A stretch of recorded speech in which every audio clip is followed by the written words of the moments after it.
It was the day America pulled the plug on a promise.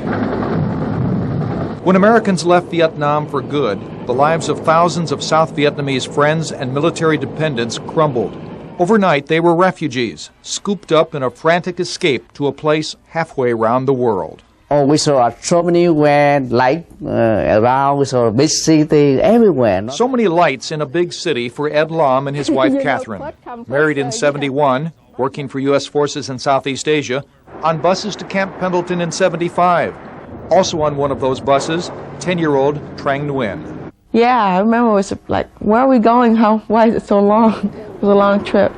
Expectant eyes peering over windows at a new world, a place they'd only seen in the movies.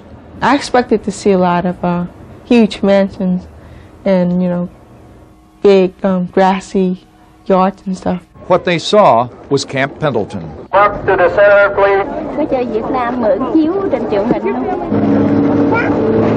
She shared tent number 53 with 17 other people. When we came to here, we lost everything.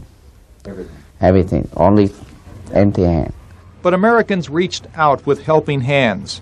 Food, shelter, even a chance at early karaoke. Most people tried to find their sponsor and leave camp, but not all wanted an American life. Some lined up for flights back to Vietnam, to hardship or worse. They started with the basics, learning the language, still true today. Looking back is normal, but those who left Vietnam 20 years ago were looking forward to a better life. What did they find? Trang Nguyen is now a technical editor, married with a son. She didn't find the mansions, but believes America has lost something more important. When I first came over, it seemed like the American family value were closer than it is now. I don't know what caused it to change.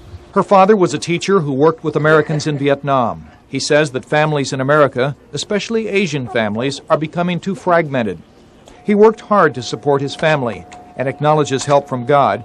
But what about Nhi Nguyen? Did he pass the test? I passed the test of building our life here in America. I passed it. I hope. Yes, he did. And so did people like Carol Lam, who saw her mother do what was needed. My mom, I remember when I was in kindergarten, she started taking English classes at my elementary school, and within a couple of years, she was already working. Today, her mother, Catherine Lam, and thousands of others who fled Vietnam can say this without hesitation. Now, I am not worried anymore.